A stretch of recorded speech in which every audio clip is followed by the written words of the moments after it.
Oh, YouTube, today is the day. Today is the day that I speak about my first code experience, and this is definitely something that should be spoken about more often on this channel, and I'm finally giving you guys my story time on my first code experience. So, here we go.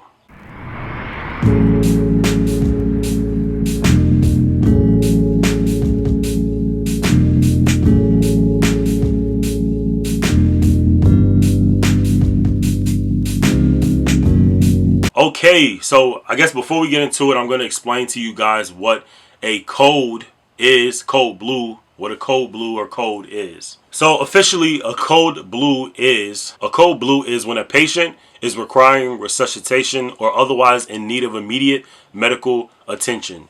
And that's exactly what it is, to say the least. For my first code experience, it happened literally on my first week of work.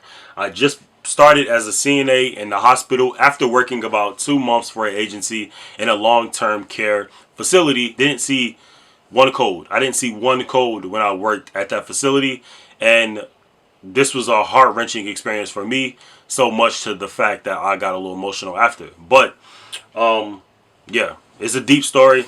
So we're just gonna start off. I walk into work my first week, and just like any other day, I'm getting vitals. I'm,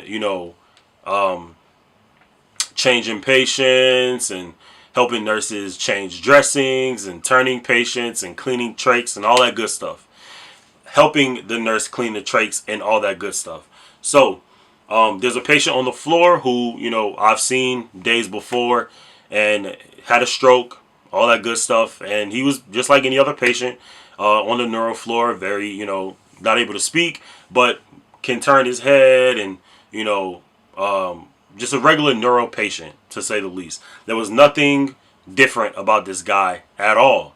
But sometimes on, the neuro floor, patients crash. On any floor, patients crash. At any point, they can be perfectly fine. Then the next moment, they could be crashing. And that's kind of what happened with this guy. So it's the middle of the night, first week on the job.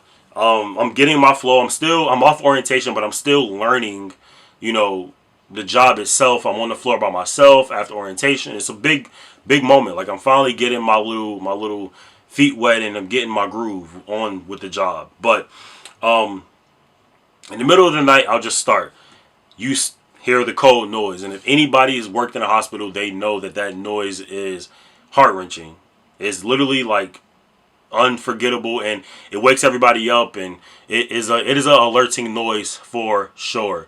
So all you hear in the back is beedoo, beedoo, beedoo, beedoo, beedoo, and everyone's rushing. This is my first code, so I didn't know really what to do. I just know that in this position, I'm here to give compressions.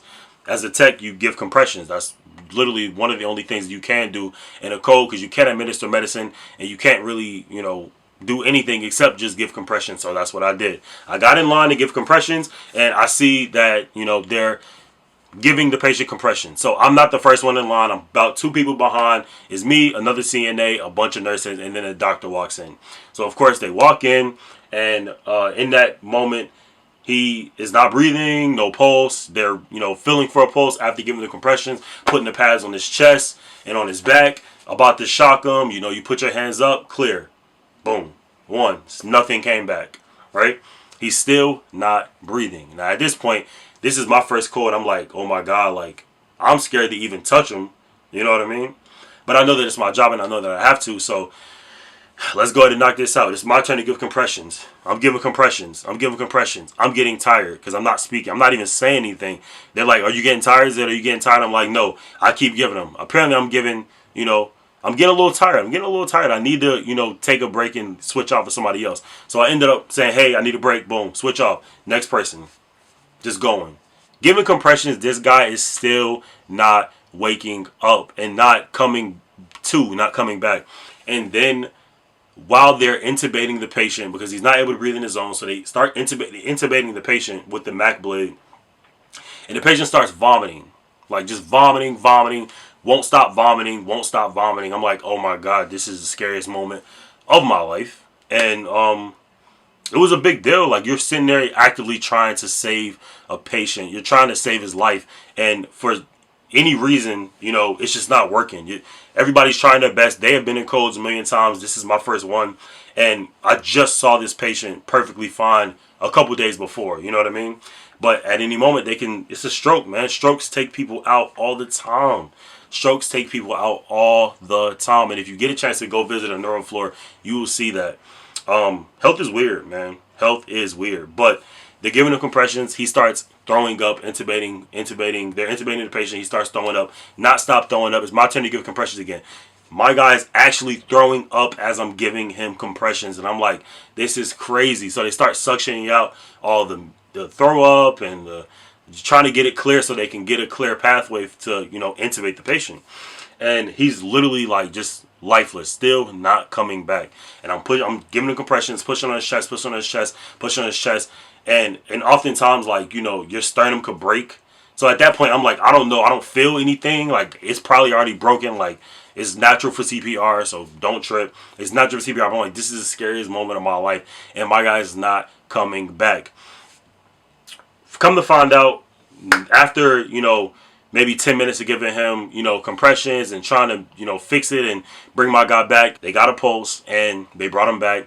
But at any moment, they can crash again because they're not stable. So they take him down for automatic surgery. They take him all the way down to the emergency room to get him worked on and all that good stuff. And it was super duper duper sad, and it was super duper scary for me. My first code experience. And oftentimes, I've been in a code as well where the patient wasn't revived and they had to call time of death and all that good stuff. And the family came and was crying. And then after all of that, I had to clean the body up as a CNA. I had to clean the body up with the nurse, put the toe tag on, zip the body up, and take the body down to the morgue. Take the patient down to the morgue, which is crazy to me when I first started. But now it's pretty normal. I've done it a couple times, and this is a part of the job. It comes with the job. But after we got him back and we got him stable, everybody's like, okay, good job. Like, we got him back stable. He's in the elevator right now going downstairs to get worked on in automatic surgery. And it's like, to get him intubated. And it's just like, I had my gloves on. I took them off and I just kind of sat down. And as I sat down, I was like, wow, like, this job might be a little more than I imagined. It might be a little more than what I was ready for. It might be a little more than what I panned out for. But it's a part of the job, and anybody that has dealt with the code, they've known this too. It's not a funny thing at all. It's not a game. This is somebody's life, and in nursing, it is somebody's life. And you are overwhelmed with emotions. I got overwhelmed with emotions. I had to take a break. I was like, taking deep breaths and trying to calm myself down. My heart would not slow down. My heart rate would not slow down. And I just felt an immense amount of sadness because this job is heavy. At times, it's heavy. And that being my first week, I was not ready for that. Maybe a month after, maybe 2 months, 3 months after I was working as a CNA already, I'd have been ready. But I was not ready for that whatsoever. Cold blues are intense, to say the least. But in layman's terms, we got the patient back, and I was so shocked, but I was also very elated because that was finally out the way. It's like when you jump in the water for the first time and you don't know if you can swim, but you learn how to float, and it's like, wow, like I jumped in the water, I floated. I got that over with, I can move on with my life and be ready for it the next time it happens. Now, granted, you're never fully, never going to be fully affected by trying to save a patient or having a code experience, but it does get easier as time goes on, and you know what to do because you've seen it so many times. And I don't know, anybody that wants to be a CNA, be aware, be very aware that code blues can happen, and the noise scares the crap out of you, and the experience itself is very scary. So I want you guys to know that. I want you guys to be aware of the job and all facets of the job before you start or before you even consider being a CNA, because you may have to be in a code situation and it's a part of the job. So I definitely want you guys to know that. This is my first code experience story time, and that's all I got for you on this video. Stay tuned for the next one. I will be posting another one later this week. But yeah, we're getting out constant content. Before we leave, thank you guys for 3,000 subs. Thank you guys for the support that I'm gaining from this channel.